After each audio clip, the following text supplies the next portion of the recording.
Halo semuanya, selamat datang di Bincang Himka. Himka Podcast episode pertama season kedua. Kami dari bidang informasi dan komunikasi Himpunan Mahasiswa Keperawatan Undip akan memandu jalannya podcast pada episode perdana kali ini. Saya Fania Kaisah Norin dan teman saya Sabira Mila Najibah. siap menemani kalian dalam beberapa menit ke depan. Pada episode kali ini, kita akan berbincang-bincang dengan pembicara yang keren banget, yaitu Ketua Himka Undip periode 2021-2022, Kak Delana Febiayu Cantika atau yang biasa dipanggil Kak Aca, dan Kak Anissa Sarasati, Ketua Himika FKKMK UGM. Halo Kak Aca dan Kak Sarasati, apa kabar nih Kak? Halo, baik nih. Gimana kabarnya teman-teman? Alhamdulillah juga Kak. Terima kasih ya Kak sudah menyempatkan waktunya untuk menghadiri podcast hari ini. Sebelum mulai, kita mau tanya-tanya santai dulu nih ke Kak Aca dan Kak Saras. Gimana nih Kak kesannya selama menjadi ketua himpunan dalam beberapa bulan ini? Oke, terima kasih banyak. Ini ya, yang keren banget. Ini kalau Sabira, Mila, dan Fania panggil Kalau aku sendiri Sabira aja Kak. Sabira. Kalau Kalau yang aku Fania. Iya, Fania Kak. Sabira dan Fania. Oke, makasih banyak ya pertanyaannya. Jadi, banyak sebelumnya gitu ya, udah diundang di podcastnya Himka Undip. Gila, keren banget nih ada podcastnya. Aduh, siapa dulu kalau bukan Ibu Aca ya, Kahimnya. Jadi kalau ditanya soal pesan-pesan selama menjadi Kahim, ya nano ya, suka duka gitu ya kan, dan berhubung baru 6 bulan juga, mungkin belum seperti leader-leader yang ideal lah kayak gitu. Banyak belajar selama 6 tahun, 6 bulan sih, 6 bulan ini, terus lebih ke belajar sih, belum yang nggak jago-jago banget gitu ya jadi leader, tapi banyak yang bisa dipelajari. Mungkin kalau misal nggak jadi kahim pun nggak bakal banyak gitu ya pelajaran yang bisa diambil selama menjadi kahim. Jadi ya seru-seru, seru-seru nangis kali ya, seru-seru nangis darah kayak gitu.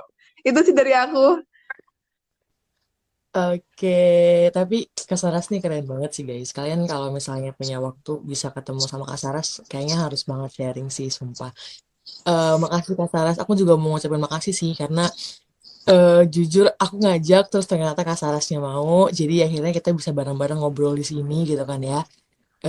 Memperkuat tali pertemanan gitu, karena kan mungkin dari dulu udah ada nih pertemanannya antara Undip sama UGM, antara Himika dan juga Hima. Mungkin a couple times banyak banget ada yang mungkin kendala online, terus juga kendala kita ada pandemi, jadi tuh makin renggang. Jadi ini salah satu bentuk pendekatan juga.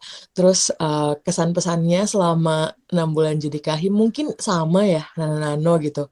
Kayak aduh, gak bisa dijelasin pakai kata-kata, cuma intinya benar kata Kak Saras, kita banyak banget belajar ya di sini, banyak banget dapat experience baru, dan mungkin benar kalau kita nggak jadi kahim kita nggak bakal tahu gitu loh kalau ternyata ada hal-hal seperti ini gitu, ada new things yang bisa kita explore lagi, ada um, apa ya, mungkin kalau dulu tuh oriented to bidang doang gitu ketika kita jadi staff muda, tapi ketika kita jadi kahim harus lihat semuanya dan kita harus tahu, jadi itu bikin kita makin banyak pemahaman. Jadi suka dukanya ya, ada dukanya ada sukanya, cuma sampai sekarang insya Allah masih bisa bertahan ya.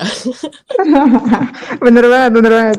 Keren banget nih teman-teman, kakak-kakak dua ini ketua himpunan. Berarti emang keperjalanan periode dari awal berarti 6 bulan ya, udah 6 bulanan.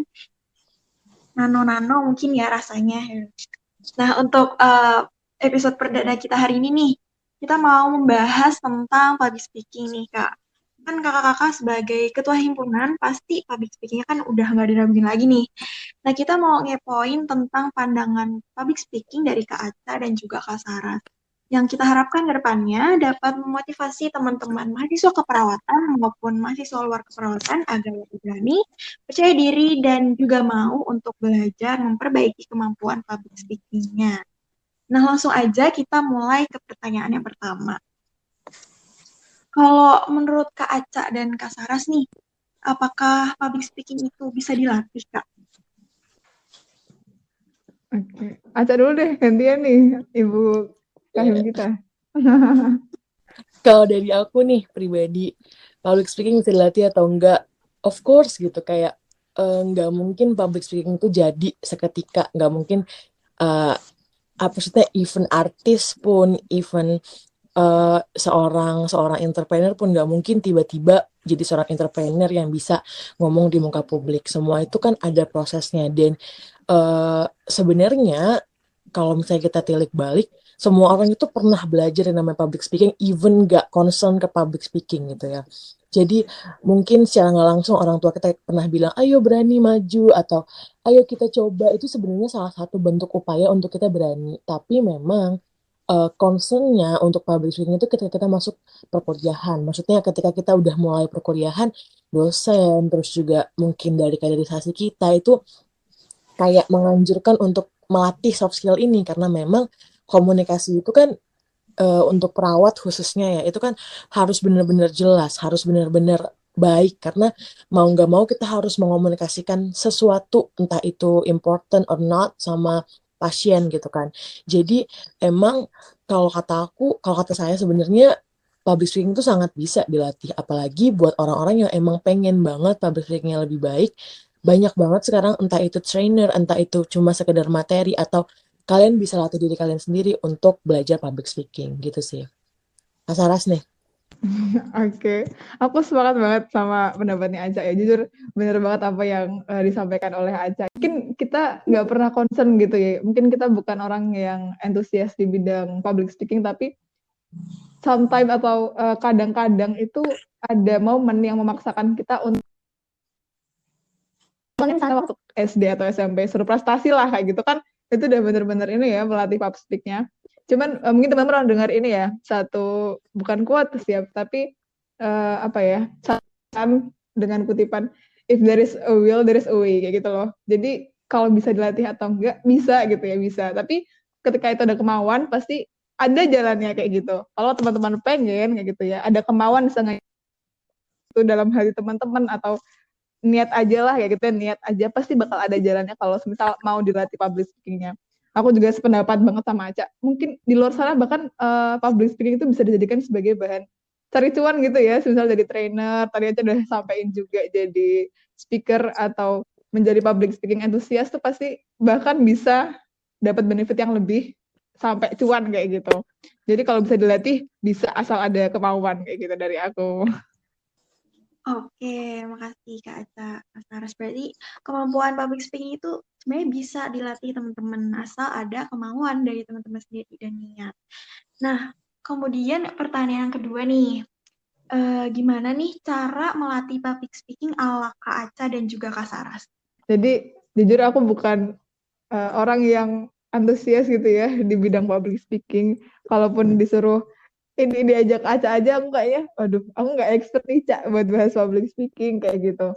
Dan aku juga bukan orang yang semangat sampai akhirnya mungkin karena keharusan gitu ya, karena amanah ini, jadi kayak keharusan mau nggak mau kamu harus bisa untuk public speaking kayak gitu. Sebenarnya nggak cuman nggak akhirnya menunggu amanah terus kalian bisa public speaking tuh enggak, cuman banyak yang secara nggak langsung itu memutar otak kalian kayak bilang, wah public speaking itu penting kayak gitu. Jadi akhirnya aku banyak belajar di public speaking, dan mungkin prinsip aku lebih ke learning by doing gitu ya. Kalau teman-teman dengar learning by doing, jadi kalau ada kesempatan ngomong, kita belajar gitu ya. Karena ada kesempatan buat ngomong di depan umum, secara nggak langsung ada hal yang dipelajari dan diperbaikilah ke depannya kayak gitu. Jadi ya harus banyak berlatih dan belajar kayak gitu dari aku. Oke, mungkin aku masuk ya dari Kak Saras gitu. Sebenarnya bener banget, kayak kita belajar dari pengalaman juga, maksudnya belajarnya ini dengan melakukan langsung. Cuman kalau dari aku, jujur aku juga bukan orang yang ngikutin public speaking banget, or kayak aku harus bagus gitu, enggak. Cuman memang alhamdulillahnya it's a gift. Aku bilang gift karena aku nggak tahu kenapa, tapi ini sharing jujur ya. Aku nggak tahu kenapa, tapi memang aku punya kemampuan untuk memiliki komunikasi yang bagus gitu loh ke orang lain, dan alhamdulillah itu gift yang luar biasa. Aku syukurin banget sampai sekarang. Cuman buat teman-teman kayak jangan takut karena ini sebenarnya bisa dilatih gitu. As long as you believe, dan kalau kalian emang pengen maksudnya ada niat yang baik, itu aku yakin pasti bisa diwujudkan gitu loh teman-teman. Dan kalau Kak Saras punya learn by doing, aku punya 3 tips yang menurut aku tuh sering aku pakai ketika aku mau maybe sambutan atau aku mau ngisi jadi moderator, atau misal aku ada ya ngisi materi kayak gini gitu. Yang pertama sih, sebelum kita ngomong atau sebelum kita mau public speaking itu, kita harus tahu dulu materinya seperti apa. Jadi we have to prepare gitu loh. Jadi yang namanya public speaking itu nggak bisa yang sekedar kita ngomong di depan tanpa prepare apapun. Jadi yang pertama kita harus prepare dulu, pastiin kayak semua kita tuh bener-bener paham betul apa isi materinya. Karena kalau kita paham betul apa isi materinya, aku yakin antara otak sama mulut tuh bisa sinkron gitu. Apa yang direfleksikan oleh otak akan dengan gampangnya gitu dikeluarkan oleh mulut gitu kan. Lalu yang kedua, pasti kita harus latihan gitu kan. Kita harus latihan dulu, latihannya bisa di depan cermin, atau aku pernah baca gitu ya di sebuah buku, ada tuh yang namanya, aku lupa nama metodenya, cuma dia itu semacam kayak vocal ad-libs nama metodenya. Jadi latihannya itu dengan kalian terserah ini mau di depan atau, tapi kalian itu milih satu kata, semisal nih ya topik kayak hari ini public speaking gitu. Nah, itu kalian pilih, nah itu kalian usahain kalian tuh keluarin semua pengetahuan kalian tentang speaking gitu. Jadi kalian keluarin semua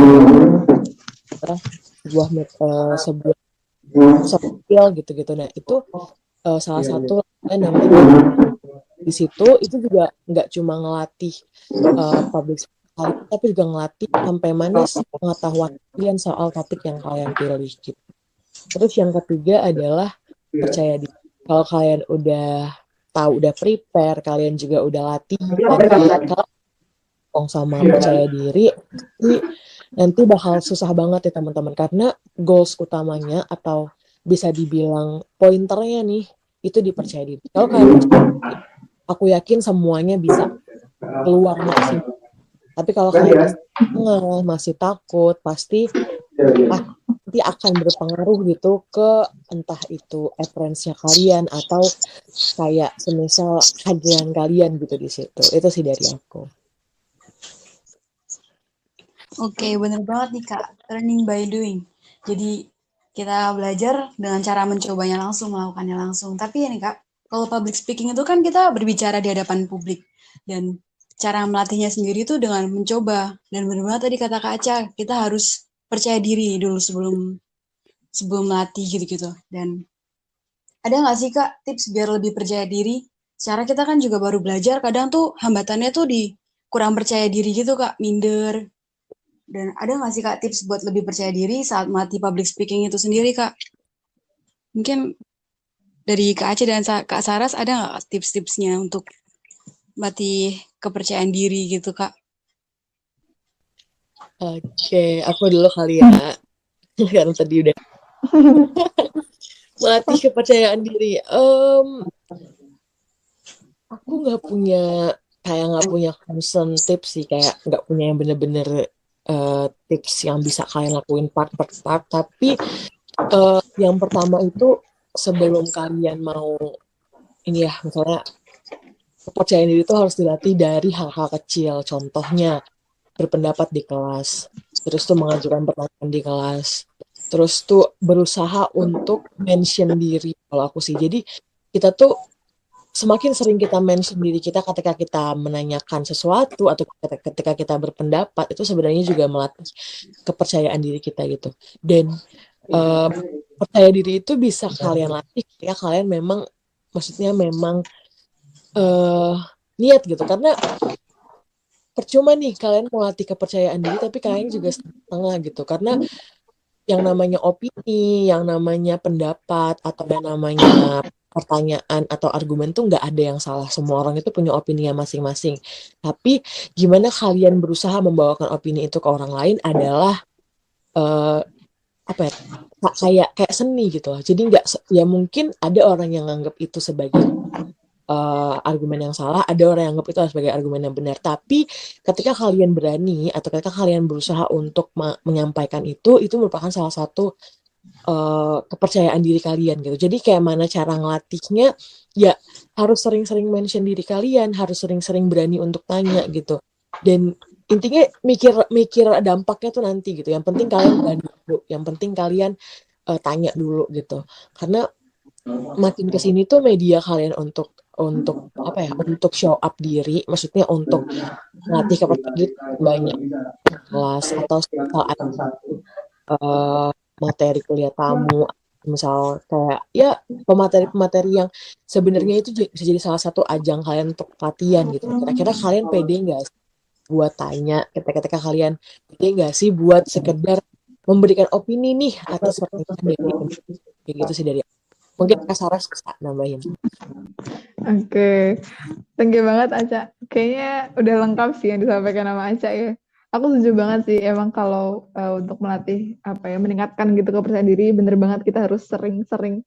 Karena itu mulai dari diri sendiri gitu loh. Kita itu yang di bawah kontrol kita ya, aku bisa bilang maksudnya percaya diri gitu ya. Dari katanya aja percaya sama diri sendiri itu emang di bawah kontrol kita, bukan orang lain gitu ya yang bisa. Mungkin orang lain sebagai pentrigger atau sebagai sistem atau sebagai pendorong yang ngasih semangat, tapi pada akhirnya kemauan kita buat meningkatkan percaya diri itu ada di kita kayak gitu.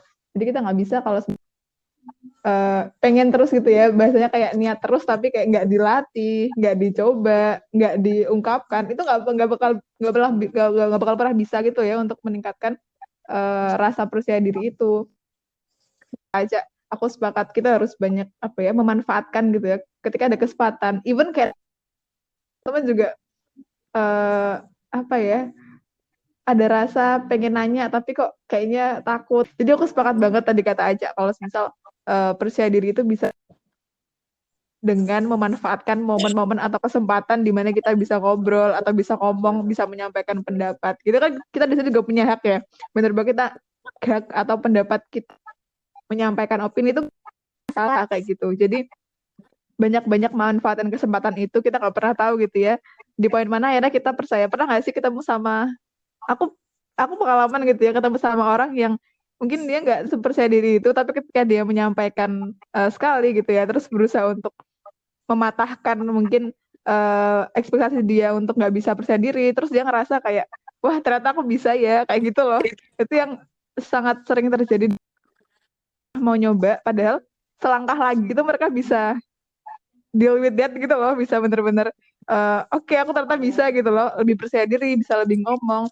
Aku sepakat intinya untuk melatih atau meningkatkan percaya diri itu emang harus memanfaatkan dan dari kitanya gitu ya. Aku bilang sekali lagi dari kitanya. Kenapa dari kitanya sangat aku garis bawahi? Karena bukan orang lain tuh bisa menyemangati, bisa mensupport kita untuk ayo berani, ayo percaya diri dan segala macam. Tapi pada akhirnya langkah pertama itu di kita kayak gitu. Jadi ayo kalian pasti bisa semua lah untuk mencoba untuk percaya diri saat public kayak gitu dari aku.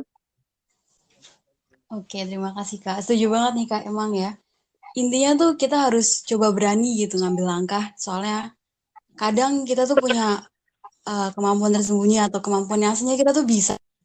Karena terlalu banyak berpikir dan ragu jadinya kayak karena tidak berani melangkah tidak bisa gitu. Iya Kak, benar. Benar. Oke. Terus cuman kan sekarang banyak yang berpikiran kayak kenapa sih kita harus melatih public speaking gitu, padahal kayak mereka tuh merasa belum perlu gitu untuk melatih public speaking. Nah menurut Kak, apa kita sebagai mahasiswa keperawatan tuh perlu belajar public speaking? Oke, ini dari aku dulu ya. Boleh. Thank you banget. Jadi ini ya pentingnya untuk public speaking. Sebenarnya kalau aku pribadi ya dari pengalamanku tuh karena jadi KHIM ini jadi memaksakan aku untuk bisa public speaking. Teman-teman tuh nggak perlu menunggu gitu ya ada amanah atau ada jabatan atau kalian diajak jadi speaker atau moderator dan segala macamnya untuk bisa melatih public speaking, karena menurutku ya semoga jangan pada menyesal gitu ya kalau misal nggak pernah melatih public speaking. Dan kalau di kita keperawatan itu sangat identik dengan komunikasinya ya, kita ya berespon terhadap apa yang disampaikan atau dikeluhkan oleh pasien gitu. Mungkin kalau di sini teman-teman tahu komunikasi terapeutik gak sih kalau kita perawat? Iya, tahu Kak. Nah, itu sih itu aku dapat di satu waktu jadi maba, awal-awal banget ya soal komunikasi gitu ya, yang akhirnya menyadarkan aku betapa pentingnya untuk komunikasi. Karena aku sering banget mendapat apa ya, jangan sih, tapi cerita dari kating-kating yang udah masuk ke profesi atau udah mulai ada kerja di lapangan. Mereka bilang kayak gini, maksudnya pada akhirnya yang akan digunakan gitu, yang akan berguna saat kalian ngomong langsung ke pasien, itu tuh cara ngomong kalian kayak gitu. Ya oke lah, materi dan segala macamnya itu sebagai bekal yang juga dibarengin dengan soft skill kalian buat bisa ngomong kayak gitu. Salah satunya public speaking. Dan kenapa penting banget? Karena nggak mungkin kan, maksudnya selama menjadi perawat tuh kan diem atau pada akhirnya bahkan bisa untuk berdampak yang negatif kayak gitu. Misalnya pasiennya, wah Mbak Eki piye perawatnya, mosok nggak ngerti apa pengen mengeluhkan sesuatu tapi kalian malas ngomong atau kalian takut menanyakan. Itu tuh menurutku ya semoga nggak terjadi lah ya. Karena menurutku penting banget untuk bisa komunikasi baik ke pasien, yang mana public speaking itu dilatih dari kita mahasiswa gitu. Nggak mungkin kalian baru besok pas profesi baru dilatih tuh public speaking, kan nggak mungkin banget ya. Karena tadi Aca udah sampaikan gitu, itu suatu proses yang nggak instan kayak gitu. Jadi kalau kalian mulai dari sekarang, itu sangat membantu kalian di masa nantinya, bahkan nggak cuma sebagai perawat kayak gitu ya, sebagai nantinya kita di komunitas, terus kita mungkin di keluarga atau di tempat instansi kita bekerja, itu bakal bermanfaat gitu. Jadi mulailah dilatih sebisa mungkin sejak dini kayak gitu, dan sangat penting untuk perawat terutama mahasiswa gitu ya, melatih papsinya sejak dini bisa ngomong ke siapapun itu dengan baik dan efektif kayak gitu. Oke, keren banget sih Kak Saras. Sebenarnya udah di cover Kak Saras semua ya. Bener banget. Perawat itu harus penting banget. Ya, khususnya mahasiswa perawatan ya, karena kayak jurusannya keperawatan. Mungkin aku nambahin dikit aja. Sebenarnya nggak cuma perawat gitu. Semua yang namanya mahasiswa itu harus bisa. Bukan harus bisa, tapi harus at least mampu menyampaikan dengan baik. Nah, mungkin memang kalau misalnya dalam tubuh manusia itu tuh yang berpikir otak, tapi yang menyampaikan segala sesuatu hasil pemikiran dari otak adalah mulut kita sendiri, atau at least ini adalah bagaimana cara kita berbicara. Jadi pastinya ini sangat penting, dan apalagi kita akan berhubungan sama manusia yang sesama manusia, di mana perawat ini kan hampir 24/7 nih teman-teman, bakalan nemenin pasien, bakalan mengayomi pasien, bakalan berusaha untuk memenuhi kebutuhan dari pasiennya. Jadi bener banget apa yang diomongin katanya Kak Saras, kita harus belajar dari sekarang supaya nanti ketika kita langsung berhadapan dengan pasiennya atau kita langsung berhadapan dengan masyarakat, kita nggak perlu lagi nih untuk menanyakan bener nggak ya kita ngomongnya, atau belum ya kita di sana gitu. Jadi emang harus dari sekarang dilatihnya gitu. Jadi teman-teman maksudnya memulai duluan itu tuh hal yang bagus gitu loh. Kalian ambil ancang-ancang duluan tuh hal yang bagus gitu. Jadi jangan nunggu udah ibarat kata nih, udah kepentok baru kalian mikir gimana nih gitu. Jangan, tapi ambil starter duluan tuh nggak apa-apa. Apalagi bener katanya Kak Saras tadi, kita nggak pernah bakal bisa tahu nih ilmu yang kita ambil ini itu tuh bakalan bermanfaatnya tuh sampai mana gitu loh. Ketika kalian bisa mendalami suatu ilmu, ternyata ilmu itu bermanfaat buat kalian, terus bisa kalian sebarin ke yang lain, manfaat buat orang lain, itu kan juga pahala. Jadi benar banget kita harus belajar dari sekarang. Kalau bisa sih sekarang udah baik, nanti ketika jadi perawat bisa lebih baik lagi gitu dari aku. Oke, berarti bagi mahasiswa keperawatan penting banget ya teman-teman untuk melatih public speaking-nya dari sekarang, karena nanti akan berguna ketika kita menjadi perawat, kita berkomunikasi dengan pasien, dengan teman-teman sejawat maupun yang lainnya. Nah, dari Kak Aca dan Kak Saras nih, pernah nggak sih mengalami pengalaman gugup gitu saat public speaking dan gimana sih kakak-kakak cara mengatasinya? Oke, dari aku kali ya. Iya, Dan boleh. jujur pernah banget, aku juga pernah gitu. Maksudnya kayaknya hampir setiap aku mau public speaking, bukan mau menyampaikan sesuatu pasti gugup. Apalagi nih kalau aku tuh di dosen-dosen tertentu gitu ya. Karena jujur kalau aku tuh lebih baik aku ngomong di depan orang yang nggak aku kenal secara personal daripada aku ngomong di depan orang yang aku kenal. Setuju banget. Jadi kayak makin nervous gitu loh malahan kalau ketemu sama orang yang udah kenal aku banget, terus aku harus ngomong depan dia publicly gitu loh. Sih kayak bener-bener secara public, karena gini, kalau teman dekat, biasanya kalau teman dekat tuh kita tuh ngobrol tuh ibarat kata nggak perlu ngungkapin semuanya, itu teman kita udah tahu, oh iya ini gitu kan. Jadi kita nggak perlu effort banyak. Tapi ketika kita udah di depan umum terus ada dia, kita ngomong tuh sebagai diri kita yang lain gitu, tuh pasti kayak kayak aduh, Bener-bener. ya. Nah, kayak kalau dibilang ada gugup atau enggak, pernah banget. Bahkan kadang kalau mic tuh sampai gemeter gitu loh, kayak bener-bener gemeter gitu. Dan gimana cara ngatasinnya, biasanya aku turunin dulu mic-nya, aku jauhin dari area ini ya, mulut atau hidung gitu. Terus aku tarik nafas, udah lega baru aku ngomong lagi gitu. Dan poin pentingnya ini kayaknya udah basic banget sih, ketika kalian ngomong di depan tuh jangan tatap mata orangnya, tapi tatap di tengah kupingnya. Eye contact itu penting, tapi jangan tatap mata orangnya. Karena kalau misalnya maksudnya ada sih kalau dia udah benar-benar public speaking yang bagus banget, mungkin dengan eye contact itu bisa, tapi kadang kita juga masih masih goyah gitu loh. Jadi lebih baik itu lihat ini kening lawan gitu loh. Jadi kalian boleh eye contact tapi jangan terlalu sering ngeliat mata, karena kadang suka buyar gitu loh ketika udah ngeliat mata lawan bicara, terus kita bingung, aduh abis ini ngapain gitu. Jadi kalau bisa keningnya aja gitu sih. Itu dari aku sih. Bener banget sih kata Aca. Itu bisa salah satu ini ya, tips and trick. Nah, kalau dari aku mungkin aku nambahin dikit aja kali ya, tadi udah lengkap banget. Mungkin Aca tadi udah nyampein di poin-poin sebelumnya ya. Latihan, dipersiapkan, karena kalian nggak bisa gitu ya, hari ini harus ngasih sambutan atau harus prestasi tanpa bahan atau tanpa apapun materi yang kalian pelajarin kayak gitu. Emang harus dilatih dan emang harus dipersiapkan. Jadi ada orang yang kadang bikin notes. Kalau aku ya, tips and trick aku tuh ada notes kecil gitu ya di HP atau enggak di kertas kecil. Misalnya mau sambutan gitu ya, apa yang mau disampaikan waktu sambutan. Sekedar poinnya aja gitu ya, 3 hal yang aku sampaikan, misalnya terima kasih, mohon maaf, dan menjelaskan ini acara apa kayak gitu. Gak usah yang muluk-muluk karena pasti bakal ada improvisasi di sana. Kita bukan bukan pejabat yang disediakan kertas atau surat surat untuk dibacakan kayak gitu. Jadi kalau pengalaman soal gugup sering gitu ya, terutama mungkin hal-hal yang tidak dipersiapkan secara matang, itu pasti gugupnya bakal lebih gede aku rasa.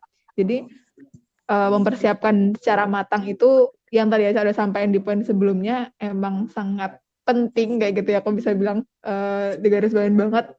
Lalu juga kadang dikasih saran gini, sebelum kalian mulai kalian boleh nih nonton atau nge-explore jokes-jokes yang bikin kalian tuh ketawa dan buat kalian tuh lega, karena kalian deg-degan duluan gitu ya, udah deg-degan duluan terus kayak takut buyar, takut lupa apa yang mau disampaikan.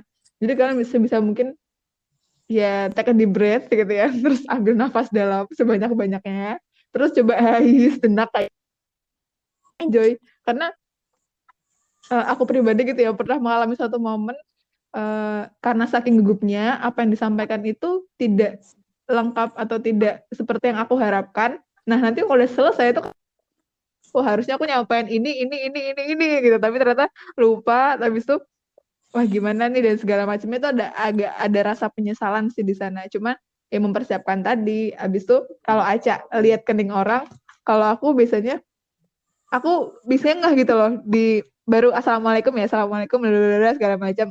Terus pas mau masuk poinnya, terus kalian aku pribadi bisa nggak di saat dimana intonasiku tuh udah mulai hancur gitu ya, udah mulai hancur tuh udah kayak udah keburu-buru, abis itu udah napasku udah nggak bener, abis itu banyak kata-kata yang keselimpet. Nah itu kalian coba diem dulu gitu ya, coba diem, terus coba ambil nafas, terus mencoba untuk diatur gitu, karena nanti perlahan-lahan kalian akan bikin kalimat atau antar kata itu dijeda gitu loh, dijeda. Misalnya, oke, bentar, abis itu pada hari ini saya, itu tuh bisa dilatih kayak gitu. Di tengah-tengah acara bahkan kalian kadang baru ngeh gitu ya, kalau misal kayak aku buru-buru banget nih ngomongnya atau terlalu belibet kayak gitu. Nah itu di tengah-tengah bisa coba ambil napas, diatur yang ingin kalian sampaikan itu tersampaikan dengan baik kepada audiens kayak gitu. Kayak banyak sih tips and trick yang lain gitu ya. Itu kalau dari aku sama Aca sih. Oke, berarti tadi cara mengatasinya kalau dari Kak Aca kan jangan kontak kata terlalu lama gitu. Lihat ini kalau dari Kak Saras tadi mungkin coba ngatur napas kalau misalkan udah agak gimana gitu tarikan nafasnya. Nah, ini ada pertanyaan terakhir nih Kak. Kan ada nih orang-orang yang takut gitu untuk coba public speaking. Apa sih? Mungkin ada pesan dari Kak Aca dan Kak Saras buat orang-orang yang takut mencoba public speaking, Kak. Kalau dari aku ya, pesan untuk orang-orang yang takut kayak gitu. Wah, kalian akan sangat menyesal gitu ya ketika kalian mengutamakan rasa takut kalian dibandingkan kemauan kalian buat belajar public speaking. Kenapa? Karena rasa takut itu bisa dilawan ya gitu loh. Rasa takut itu bisa dilawan, kalian bisa menumbuhkan rasa semangat yang jauh. Jangan fokus ke rasa takut kalian kayak gitu. Ya takut tuh kayaknya aku bahkan setiap public speaking atau bahkan ikut podcast ya Himka ini juga pasti ada rasa takut kayak gitu. Tapi jangan fokus ke sana, kita ambil sisi lain yang bisa kita tingkatkan kayak gitu. Misalnya ada kesempatan nih buat nyoba public speaking lagi kayak gitu ya. Even bukan secara offline di depan umum yang benar-benar kayak ramai kayak gitu. Tapi pasti ada kesempatan yang wah orang lain tuh nggak punya kesempatan yang sama kayak aku. Dan itu please jangan notice terlalu berlebihan terhadap rasa takut kalian, tapi besarkanlah gitu ya kemauan atau semangat yang membuat kalian tuh ngerasa wah ini kesempatan cuma sekali nih kayak gitu buat ngelatih. Jadi buat kalian yang takut jangan sampai kalian nyesel kayak gitu. Jangan sampai kalian nyesel baru di hari tua kalian nyobain public speaking. Itu sih dari aku. Benar banget sih. Intinya kalau aku tuh kalau pakai bahasa Jawa tuh gas wae gitu. benar sacet. Iya, kalau misalnya soal materi, ilmu gitu ya teman-teman. Intinya jangan don't think twice lah. Kalau soal hal yang kayak gini. Misalnya ikut kegiatan kaderisasi, ikut apa sih kayak kuliah tamu atau intinya ketika kalian dapat nih kalian dihidangkan sebuah materi, habisin, makan sampai habis gitu. Jangan Benar. sampai ya.